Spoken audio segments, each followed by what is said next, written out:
Hello and welcome. This is your host Rika Roy. Now, Tirath Singh Rawat has resigned as the Chief Minister of Uttarakhand. In fact, there's a BJP legislature party meeting on Saturday. He has reached the governor's house to hand over the resignation. Let's listen into the Uttarakhand Chief Minister.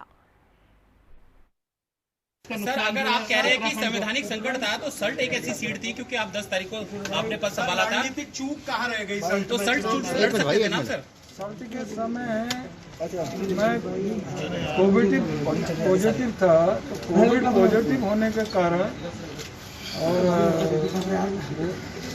समय नहीं था, लेकिन मैं कहता हूँ फिर आपको कि मुझे आज यहाँ तक जो मेरे नेतृत्व में पहुँचा है, मैं पुनः उनका हृदय से आभार प्रकट करना चाहता हूँ, माननीय प्रधानमंत्री जी का, माननीय राष्ट्रपति। भाजपा ने उत्तराखंड को एक्सपेरिमेंट का अड्डा बना रखा है सर क्या?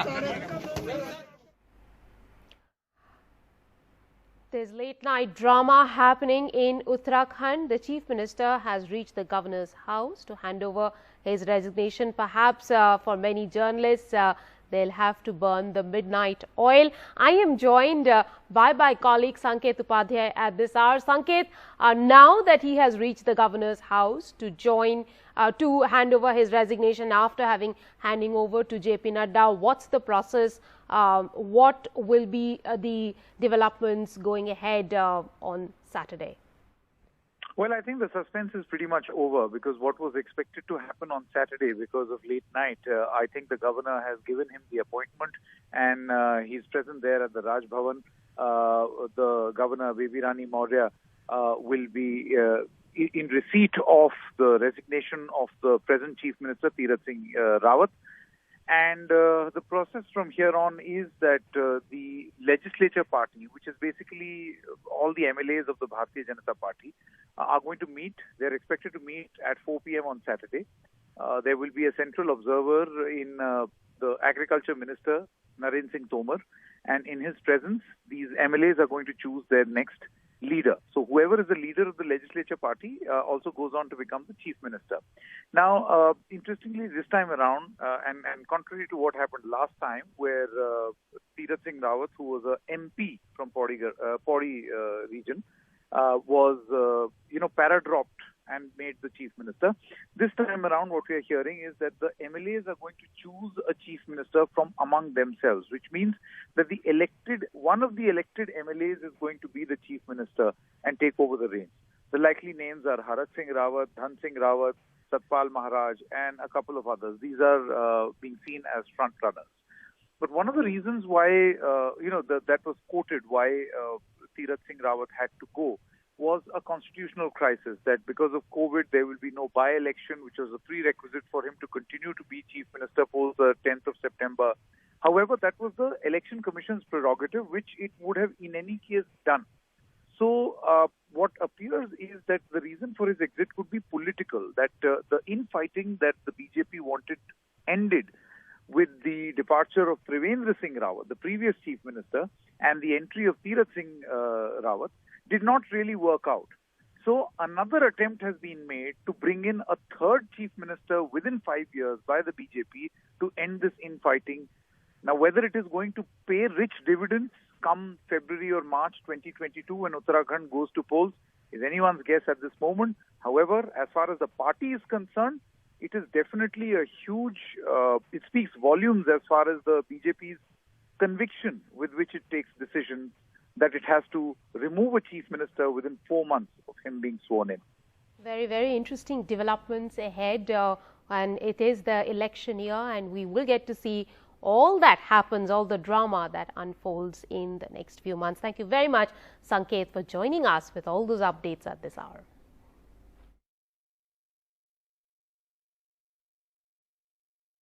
Over 30 lakh vaccine doses were administered today as the average daily vaccinations continue to fall. It raises the question whether the government's target of 1 crore doses a day is a receding target now, and the government has revised its numbers from 216 to 135 crore doses by December. और science को unpredictable मानते हैं. As average vaccinations dip, the government's target appears to have been revised downwards. The number of estimated doses was revised from 216 crore doses to 186 crore doses between May and June. पहला number aspirational है. जो planning करी जा रही है 180 करोड़ को लाने के लिए 50 के करीब हो चुके होंगे. 135 की बात करी गई है. मैं आज नंबर वो मेरे सामने नहीं है, लेकिन यहाँ से आपके सामने दिखाया गया. वो अपनी जगह पे हैं. The government has also reduced the count of adult population from 108 crores declared in May to 93 to 94 crores declared last week in an affidavit. स्वास्थ्य विभाग ने दिसंबर तक 216 करोड़ डोसेस यानी 108 करोड़ लोगों का वैक्सीनेशन कैसे होगा, इसका पूरा खाका दिया है. BJP President JP Nadda, while visiting a vaccination center on the 21st of June, had said India will have 257 crore COVID vaccine doses by December. While the count of vaccine doses and adult population changed every alternate day, the rate of daily average vaccination still hovers around 40 lakh. Just a month ago, it had declared that there would be 1 crore doses a day to vaccinate the entire population by December. By the middle of the year or early part of July or in middle of July or early August, we will have more than enough doses to vaccinate up to 1 crore per day. Government had an estimate of 51.6 crore vaccine doses by the end of July, which they missed by over 3 crore doses. When asked how government is confident in meeting its target of vaccinating the entire adult population by December, the government's response was that it's a marathon and not a 100-meter race. With camera person Sasikanja, this is Arvind Gunasekar for NDTV. Now here's some good news. Pregnant women can register on the CoWIN platform or visit vaccination centers for COVID-19 shots. The government said on Friday, adding that it had shared rules and procedures with states to roll out the program, signaling a major policy shift that follows growing concern over exposure of expectant mothers and their children to the coronavirus. The Union Ministry of Health said last Friday that pregnant women can and should be vaccinated against COVID-19. Now on to some other story now. There was a drone spotted at the Indian Embassy in Pakistan. In fact, it was found over the High Commission compound in Islamabad. The incident occurred on the night of June 26th between 9 and 10 p.m. India registered strong protest with Pakistan over security breach. The MEA said expect Pakistan to investigate the incident and prevent reoccurrence of such breach of security in the future. The sighting comes amid heightened tensions after drone attack in Jammu and Kashmir last week. A drone was spotted over the premises of the Indian High Commission in Islamabad on 26th June this year. This has been taken up officially with the government of Pakistan. We expect Pakistan to investigate the incident and prevent recurrence of such breach of security. Now, meanwhile, despite measures being discussed for an anti-drone policy following the attack on Jammu Air Base, this shouldn't take away from legit drone services which have the potential to transform the way we live. Here's a report.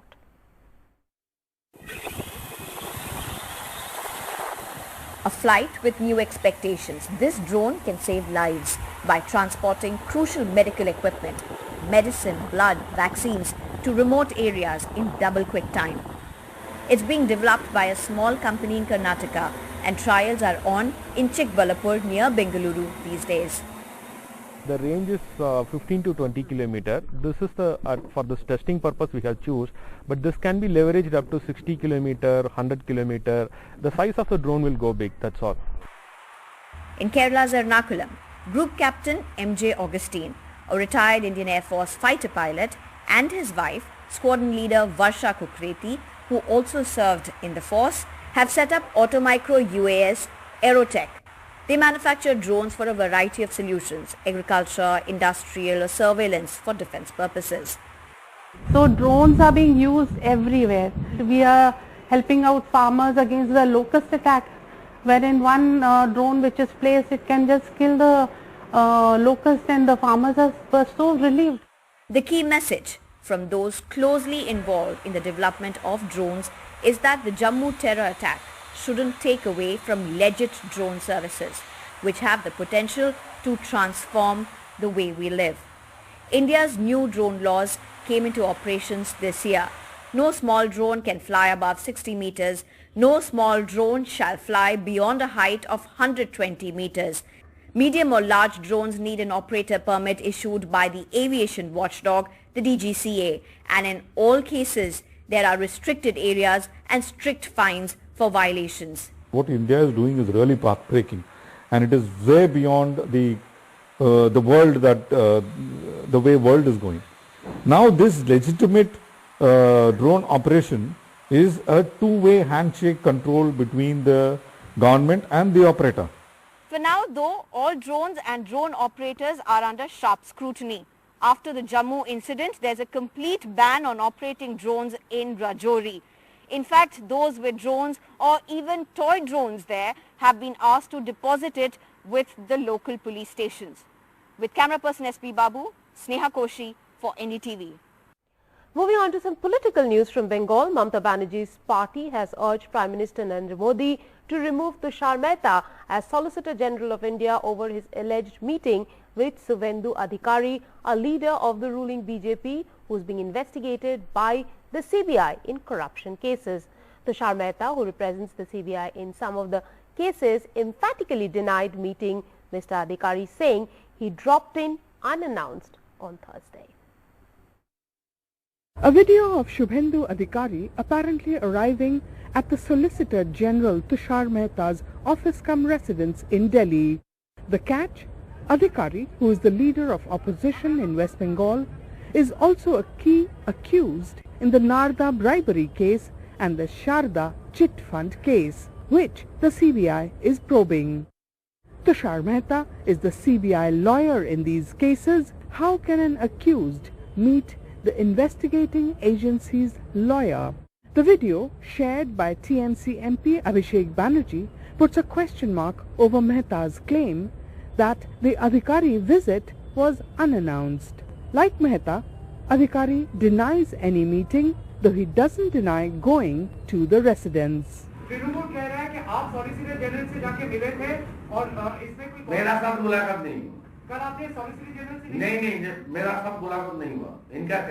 Earlier today, a letter to the Prime Minister by 3 Trinamool MPs demanding Mehta be removed as India's Solicitor General. The act of providing audience to Adhikari not only reeks of impropriety but also raises questions of integrity and taints the post occupied by the Solicitor General, the letter says. The Trinamool Congress also points out that Adhikari went to the Solicitor General's home-cum-office soon after he met with Home Minister Amit Shah. The last word on this controversy awaited. With Arvind Gunasekar, Monideepa Banerjee, NDTV. Now, a Kashmiri man arrested on terror charges was released last week after he was found innocent by the additional sessions judge of Anand District Court, but it took 11 years to establish his innocence. Here's a report by my colleague Nazir Masoodi. Bashir Ahmed Baba looking at his old photograph to see how he looked 11 years ago before he was arrested and jailed on terror charges. Then 32, Bashir, a computer professional, had gone to Gujarat for a course in post-cancer care. But there he was arrested under the tough terror law, the UAPA. It took him 11 years to prove his innocence. इस तरह थोड़ा slow हो गया ये process और ये process इतना slow हुआ कि 12 साल लग गए इस चीज़ को डिसाइड करने में कि मैं बेगुनाह हूँ और मुझे फिर बाइज़्ज़त बरी किया गया. Bashir was arrested in March 2010 in Anand and charged with setting up a terror module and recruiting Muslim youth angry over the 2002 riots in Gujarat. He was also accused of being in touch with Hizbul Mujahideen commanders in Pakistan over phone and email. On the 19th of June this year, Additional Sessions Judge of the Anand District Court in Gujarat said the prosecution did not have enough evidence and acquitted Bashir. But the 11 years have changed his life forever. His biggest regret, he could not meet his father, who was suffering from cancer, nor could he attend his last rites. मेरे ख्याल से मेरी सारी जिंदगी उम्र भर ये मेरे अंदर ये रहेगा कि आखिरी लम्हात पर मैं अपने फादर की फिनूर में जनाज़े में पार्टिसिपेट कर पाया.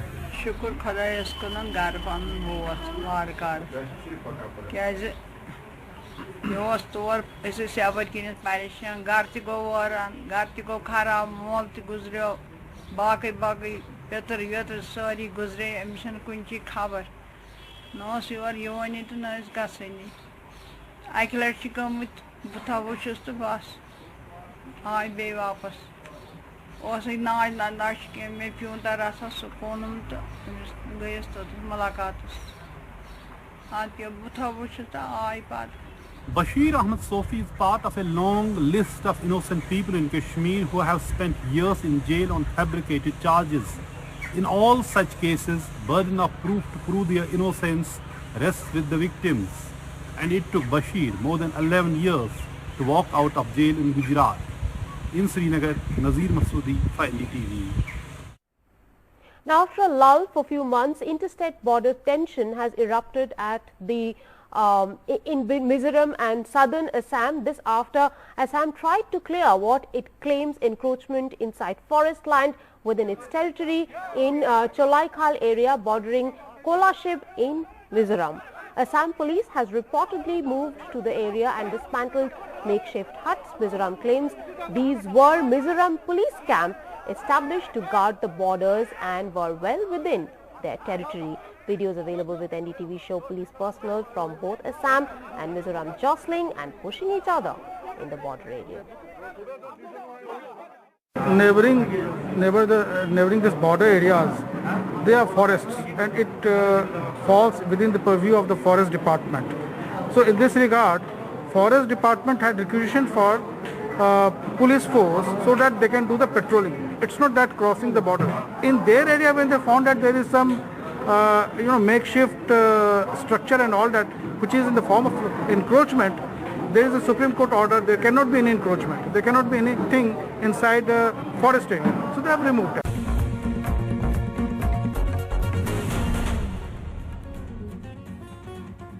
Welcome back. Now, Google and Facebook have issued their first compliance report with India's new IT rules. Facebook, in its report, mentioned that it needs to protect safety, privacy, dignity and authenticity. Google has removed 59,350 links from its products, including YouTube, while homegrown social media company Koo acted on 1,253 of the 5,502 complaints. Their compliance updates have shown these were shared as per the requirement of the new digital rules that came into force over a month ago. Tech giants Google and Facebook have issued their first reports complying with India's controversial new IT rules.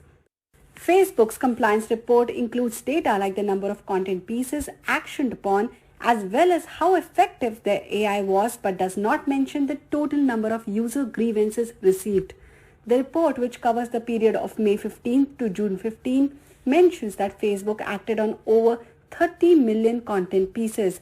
These actions included removing content or assigning warning labels. Meanwhile, on Instagram, the company actioned against more than 2 million content pieces.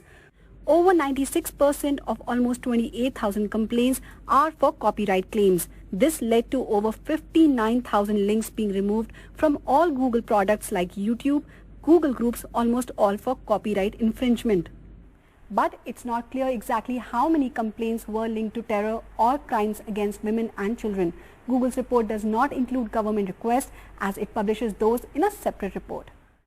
Koo, India's indigenous response to Twitter, received 5,500 community reports of complaints and grievances. Of these, 1,253 were removed for infractions like inciting violence, misinformation and more. Action against 4,249 coups were taken in the form of warnings, overlays or blurring content. As part of active moderation, coup also took action like issuing warnings or blurring content against over 54,000 posts, removing almost 2,000 of these.